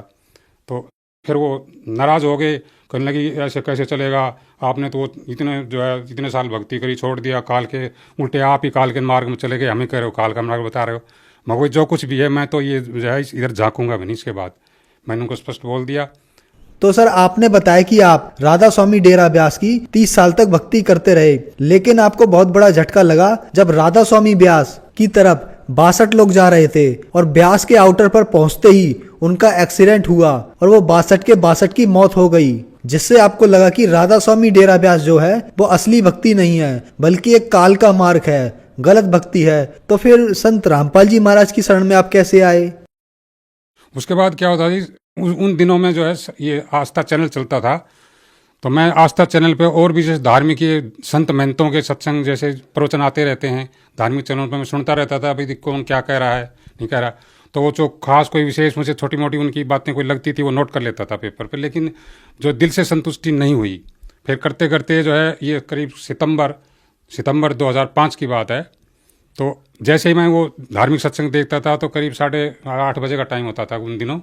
तो गुरु जी का जो है ये रामपाल जी महाराज, संत रामपाल जी महाराज का चल रहा था प्रोग्राम। तो मैंने देखा ये संत तो मतलब अजीब से ही लग रहे हैं, और ये बता रहे हैं वो शेरम वाली का जब जिक्र करते थे, शेरम वाली जो माता है अष्टांगी, इसका जैसे हम 5-7 उपदेशी बैठ जाते थे तो ये चर्चा होती थी जी आदि कुमारी है। पूछते थे भाई एक तरफ तो इसको आदि शक्ति कहते हैं, दूसरी तरफ कहते हैं जी ये जय माता की बोलते हैं। ये बात समझ में नहीं आती, भाई माता जी तो कोई विवाहित औरत को बोलते हैं, कुंवारी लड़की को तो माता जी नहीं कहते। तो मतलब किसी के पास ये संतोषजनक जवाब मिलता ही नहीं था, ये मतलब संदेह रहता था। लेकिन उस दिन बाई चांस जो है ऐसा हुआ, परमात्मा संत रामपाल जी महाराज का वो चैनल खुल गया, उस पर देखा तो वो यही चर्चा शेरा वाली माता के ऊपर ही बोल रहे थे। अगर भाई ये जो शेरा वाली माता है ना, ये जो है एक विवाहिता औरत है, और ये ज्योत निरंजन जो काल है ये इसका पति है। जैसे ही मैंने ये 2 मेरे कान में जैसे लफ्ज पड़े, जस्ट टीवी खुलते ही, तो मेरे को खुशी का ठिकाना नहीं रहा, और मैंने सोचा भाई भगवान आज मिल गए मुझे, जब जिसकी तलाश थी ना वो भगवान आज मिल गए। उसके बाद हम जो है करोथा आश्रम गए, और ये 10 सितंबर 2005 की जो है हमने जो है संत रामपाल जी महाराज से दीक्षा ली। सर, संत रामपाल जी महाराज से नाम दीक्षा लेने के बाद आपको क्या लाभ प्राप्त हुए? सबसे बड़ा लाभ तो सर ये हुआ कि जिस मतलब मोक्ष मार्ग जिसे कहते हैं भाई, ये मनुष्य जन्म मोक्ष मार्ग के लिए मिला है, वो सबसे बड़ा फायदा है कि हमें मोक्ष मार्ग संत रामपाल जी महाराज की कृपा से हमें मिला, और उसको जैसे उन्होंने बताया है उसी के अनुसार हम उसका अनुसरण कर रहे हैं। दूसरा, कुछ शारीरिक भी लाभ हुआ, मानसिक लाभ भी, जैसे कुछ टेंशन जैसे बनी रहती थी, कोई काम धंधा करते थे उसमें शरीर भारी भारी रहता था, काम भी करते थे लेकिन शरीर में ऐसे नहीं जैसे किसी ने कोई टन वजन रख दिया हो सिर पे, ऐसा शरीर रहता था, मतलब हल्का फुल्का नहीं महसूस करते थे अपने आप को। जैसे रामपाल जी महाराज से दीक्षा ली उसके बाद शरीर ऐसे एकदम हल्का फुल्का हो गया, और एक तरह से मतलब अंदर खुशी सी मतलब छाई रहती है, कोई उदासी महसूस नहीं होती। जब हमने 10 अप्रैल 2005 को संत रामपाल जी महाराज से दीक्षा ली, तो उस टाइम हमने कोई किसी प्रकार की भी प्रार्थना नहीं करी थी अलग से, भाई ये हमारे पास ये कष्ट है, हमारे ऊपर ये कष्ट है जी, दूर कर दो। तो पत्नी को जो है 13-14 साल से पित्त की थैली में पथरी थी, और 13-14 साल से हमने डॉक्टरी इलाज भी करवाया, लेकिन उन्होंने डॉक्टरी इलाज में यही कहा था कि इसका ऑपरेशन के सिवाय और कोई चारा नहीं है। लेकिन जैसे ही हमने 9 सितंबर 2005 में जैसे ही संत रामपाल जी महाराज से दीक्षा ली, उसके तुरंत उसी क्षण से आज तक वो पित्त की थैली का दर्द बिल्कुल ही हमारी पत्नी को नहीं होता है। फिर उसके बाद उसको जीवन दान भी, मेरी पत्नी को जीवन दान भी 1-2 दफ़े परमात्मा ने दिया है। पहली दफ़े तो ये 24 अगस्त 2011 की बात है। उस समय जो है इसी वजह से शुगर की जैसे प्रॉब्लम ज़्यादा बढ़ जाती है, तो मैंने उनको एडमिट करवा रखा था। तो जैसे उन्होंने 19 तारीख से इलाज शुरू किया, तो उसकी तबीयत बजाय ठीक होने के गिरती चली गई। तो मैंने देखा दवाई ट्रीटमेंट भी दे रहे हैं, फिर भी उनकी तबीयत गिरती जा रही है, क्या कारण है? अब डॉक्टर भी नहीं बता रहे, दवाई पे दवाई दे जा रहे हैं, क्योंकि पैनल का हमारा वैसे सर्विस किया करते थे, सरकारी हॉस्पिटल को पैनल पे मिला हुआ था, तो वो अपने दवाई दे रहे थे, चल रहा था। 24 तारीख तक मतलब इतनी गिरावट में आ गई, अगर मैंने अंदर से उम्मीद छोड़ दी थी शायद इसको ऐसे ही डेड बॉडी लेके जानी पड़ेगी। तो 24 तारीख को जैसे दिन की बात है, जैसे खाना हॉस्पिटल का आता है मरीज के लिए, मेरा अलग से जो है लड़की लेके आई थी, मैंने खाना अपना भी खा लिया, उसने भी खाना खा लिया था। तो वो आधे घंटे के लिए जैसे मरीज की आंख लग जाती है, तो बेड पर जैसे सो गई थी, कुछ सो रही थी, कुछ चेतन अवस्था में थी। तो उसको एकदम से इतनी ज़बरदस्त हंसी आई, जोर से खिलखिला के हंसी खूब। फिर मैंने सोचा कि इसकी आंख तो बंद है, खिलखिला के हंस रही है, क्या कारण है, चलो जब ये उठेगी तो पूछेंगे। तो जैसे ही वो आधे घंटे बाद उसकी आंख खुली, तो मैंने पूछा कि क्या बात थी, तो बड़ी ज़बरदस्त जोर से हंसी आई थी। तो वो कहती, फिर वो दोबारा हंस पड़ी। फिर मैं वो बताओ क्या कारण था? तो वो कहती है बताऊँ असली बात क्या थी। अब संत रामपाल जी महाराज गुरु जी आए थे, कह रही है पत्नी, अब गुरु जी आए थे अभी, और ये डॉक्टर खड़े थे, सबको डांट मार रहे थे, अब तुम मेरे मरीज को, मेरे बच्चे को कैसे मार दोगे? ढंग की दवाई दे दो, नहीं तो तुम्हें टांग दूंगा, ऐसे कह रहे थे। तब मुझे हंसी आ गई, इसलिए हंसी थी मैं। तो फिर मैं चलो, ये तो परमात्मा दया कर दी, संत रामपाल जी महाराज की कृपा हो गई। अब तो मुझे उम्मीद है कि अब से उसको डेड बॉडी नहीं लेके, मैंने अपने दिल में सोचा, उसको तो नहीं बताया। फिर जो है उसके बाद 2 घंटे बाद जैसे डॉक्टर सर्वे पे आते हैं शाम को देखने के लिए, पूछते हैं मरीज को क्या हाल है। तो मैं उनसे डॉक्टर से फिर जो है डांट मार के कहने लगा, तो 5 दिन हो गया इस मरीज को रखे हुए, और तुम दवाई दे रहे हो, एक जो है एक पैसे का आराम नहीं नजर आ रहा इसको, क्या कारण है बताओ? वो कहने जी सर जी हम दवाई बढ़िया देंगे, ऐसी कोई बात नहीं है, दवाई तो अभी बढ़िया दे रहे हैं, बाकी दवाई बदल देते हैं।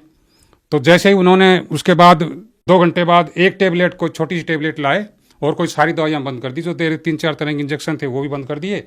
एक ही टेबलेट दी उन्होंने, वो शाम को दी और सुबह दी, और सुबह फिर 11 बजे जो है दूसरे दिन छुट्टी कर दी। संत रामपाल जी महाराज की दया से मेरी पत्नी को इतना लाभ मिला, उनको जीवन दान एक तरीके से समझिए उनको मिला।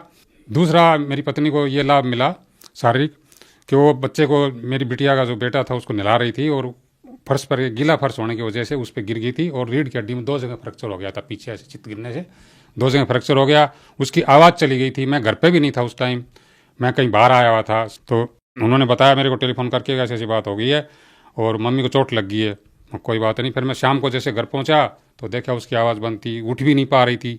उसको हॉस्पिटल ले गए, डॉक्टर कहने लगे, उसकी पैर हिला रहे थे ऐसे, भाई ऐसे ऐसे करके पैर हिला रहे थे, कहीं पैर तो आपके सही जो है सुन नहीं है, और वो देखते हैं पैरालिटिक हो जाता है रीढ़ की हड्डी में जैसे चोट लगती है। तो उन्होंने जो है करीब 10 दिन वहाँ हॉस्पिटल में रखा उसको इलाज के लिए, और वो दवाई पेन किलर वगैरह देते रहे, उसी से जो है उसको थोड़ा बहुत रिलीफ वैसे मिल गया था टेम्परेरी। लेकिन वो जब वो आवाज़ नहीं आ रही थी तो वो डॉक्टर अलग से पर्दे में जा कर के साइड में सलाह मशुरा करते थे, बोले भाई ये तो अजीब केस है, और ये आप बोल कैसे रही है, मतलब जिंदा भी कैसे, इसको पैरालिटिक हो जाना चाहिए था, अब तक तो ये खत्म हो जानी चाहिए थी, 2 जगह इसकी फ्रैक्चर है रीढ़ की हड्डी में।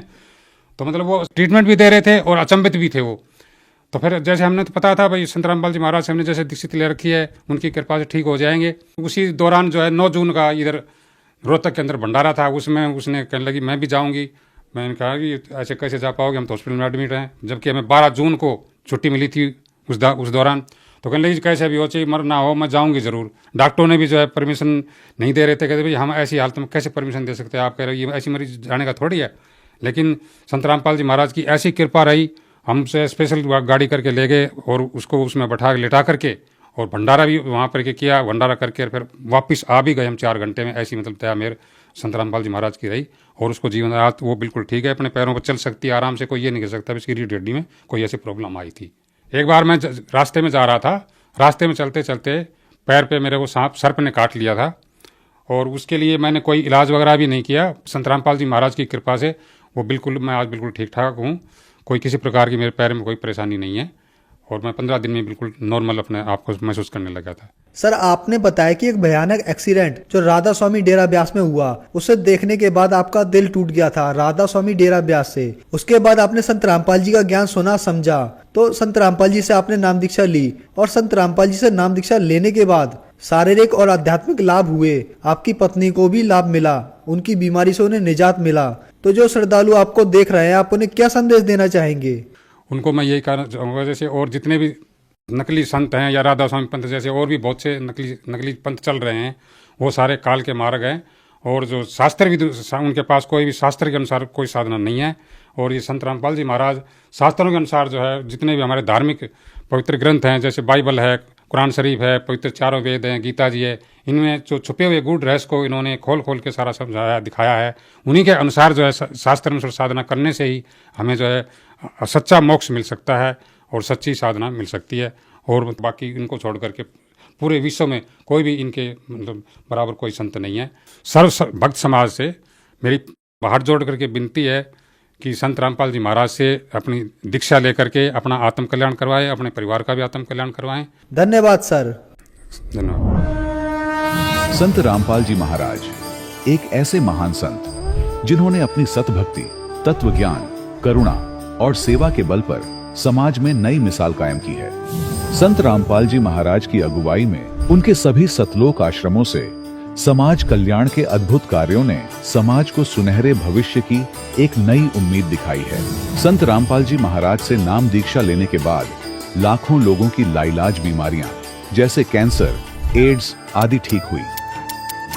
संत जी के ज्ञान से प्रेरित होकर उनके अनुयायियों ने लाखों यूनिट रक्तदान किया। संत जी ने लाखों बहन बेटियों का दहेज मुक्त विवाह करवाया।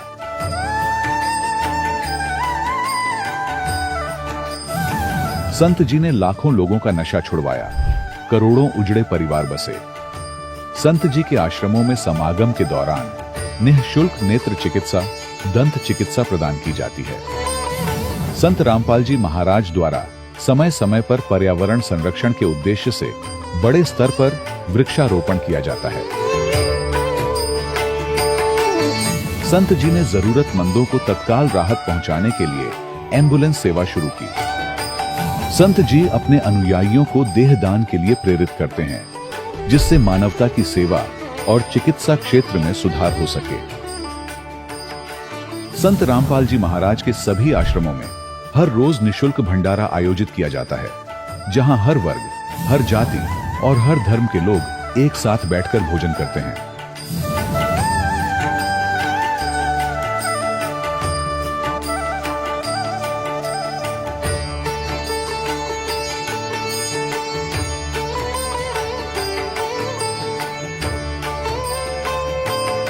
संत रामपाल जी महाराज के आश्रम में हजारों बुजुर्गों को सम्मान और प्यार के साथ जीवन जीने का अवसर मिलता है। उनके खाने, रहने और स्वास्थ्य की पूरी जिम्मेदारी संत रामपाल जी महाराज उठाते हैं। अनाथ बच्चों के लिए संत रामपाल जी महाराज के सभी आश्रम किसी वरदान से कम नहीं। यहाँ उन्हें शिक्षा, संस्कार और भविष्य के लिए बेहतर अवसर प्रदान किए जाते हैं। चाहे बाढ़ हो, भूकंप या महामारी, संत रामपाल जी महाराज और उनके अनुयायी हमेशा ही जरूरतमंदों के लिए सबसे आगे खड़े रहते हैं। कोविड महामारी के दौरान संत रामपाल जी महाराज के आश्रमों से करोड़ों लोगों के लिए भोजन, दवाइयां और जीवन रक्षक सामग्रियां उपलब्ध कराई गई। चाहे गरीब की मदद हो या किसी शोषित और पीड़ित वर्ग के हक और सम्मान की लड़ाई, संत रामपाल जी महाराज ने हमेशा ही उनकी दबी आवाज को सरकारों तक पहुंचाया है और उन्हें उचित न्याय दिलवाने में अहम भूमिका अदा की है। समाज में आध्यात्मिक और सामाजिक मूल्यों के प्रति जागरूकता लाने में संत रामपाल जी महाराज हर कदम पर मानवता के सच्चे सेवक साबित हुए हैं। संत रामपाल जी महाराज का जीवन हमें सिखाता है कि सच्ची सेवा वही है जो निस्वार्थ भाव से की जाए। आइए हम भी इस महान सेवा के कार्य में इस महान संत से जुड़ें और संत रामपाल जी महाराज से नाम दीक्षा लेकर अपने जीवन को धन्य बनाएं।